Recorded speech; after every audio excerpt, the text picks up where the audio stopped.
Hello, my name is Jamie and welcome back to my YouTube channel. Unlike any other YouTube channel that showcases Pokemon Go PvP content, mine exclusively showcases Shadow Pokemon. So, if you're into that type of content, I'd appreciate if you could like and subscribe. So let's get into today's video.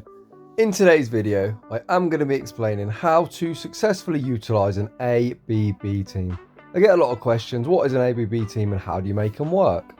So I have managed to reach legend rank in the 2 previous GBL seasons only using Shadow Pokemon, and I often utilize ABB teams to help me achieve this.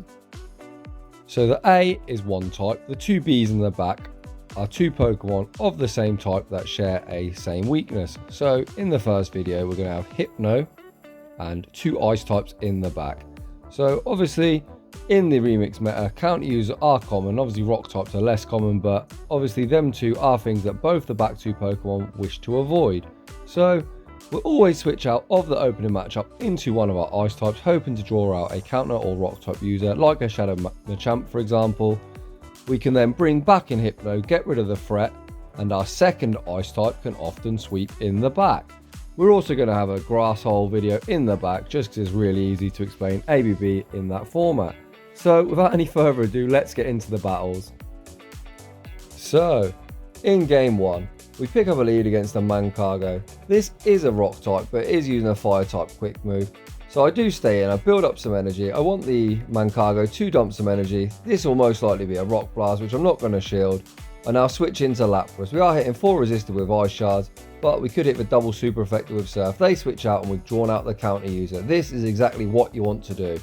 So we are going to lose this matchup. However, we get rid of the biggest threat, hoping that our Celio will sweep endgame. They're going to go for a charge move. We allow Lapras to go down. We can now bring in Hypno. Get rid of this Machamp, which we do here. We've now got some loaded energy. Our Celio, as this is a rock type, doesn't have a great matchup here. So we are going to utilize our Hypno to get rid of this now. So we are going to throw a Thunder Punch. You can see I'm throwing 1 Confusion per Incinerate. So we're only giving away 1 free turn. So I'll throw 1 more. Fire off the Thunder Punch. I am going to shield this Rock Blast, as like I said, Celio would be hitting 4 resisted with the Powder Snows. So this Thunder Punch should draw the last shield or get them really low. Just get some low, and now we are looking to Confusion down. We do successfully Confusion down and I'm spamming out Celio. As we did get rid of the counter user that is hoping to get rid of ice types, our second ice type in the back now is going to be able to sweep this knockdown. We let the Sky Attack go through. These Powder Snows are really chunking down. We are just going to be able to outpace them 2 Body Slams and win this match. We got loads of energy, so you could see there we switched out of the opening matchup into our ice type. We brought out the ice type counter, which they're looking to get rid of with Machamp, hoping their knockdown can sweep. However, as we've got 2 ice types, our strategy means this knockdown in the back has 0 play, and that is going to be a good game. Moving on into the next battle. In this next battle, we are going to see the threat in the lead. So we are using a grass hole. So we've got 1 really hard ice and flying counter and 2 grass types in the back. As we've seen the ice type in the front, we're actually not going to switch out of this opening matchup. We allow the Shadow Ball to go through and we're going to get rid of this ice type.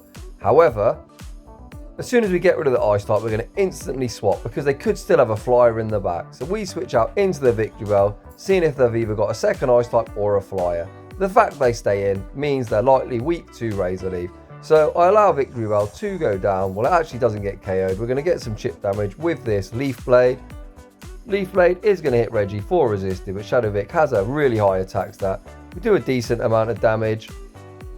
The Reggie still now has some loaded energy, so I'm going to bring back in the Probopass. Probopass also doesn't have a great matchup here, but if I can get rid of this Reggie Steel, the Grotto likely will sweep in the back. I'm going to shield this move up as it could be a Focus Blast. It's just a Flash Cannon, but either way, I overfarm a bit and I go for a Magnet Bomb.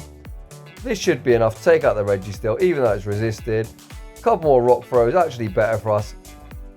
They've got the Clefable in the back, so obviously the Charmer didn't want to see the Poison type, and now instant swap into the Grotto, do as much Razor Leaf damage as possible, gets the Clefable super low, and now we can just shield this up and commit to the Rock Throw down. Shield the Psychic and a few Rock Throws and we take that game. So you see in the second match, I did win lead, but it's still really important that you switch out. You need the prober pass to cover Grottle in case there is a flyer in the back. So I instantly swapped into my razor leaf user. If they had a flyer, they would have brought it in. I could then bring back in the prober pass. Even at low health, it'll have no problem getting rid of the flyer, because obviously it takes double resisted damage due to its rock steel typing, and therefore Grottle could sweep the end game. So that is how to utilize an ABB team successfully. And if you like this style of video and you want some more tutorials on how to use certain team comp, post in the comment section down below. Thanks for watching, and I will see you all in the next one.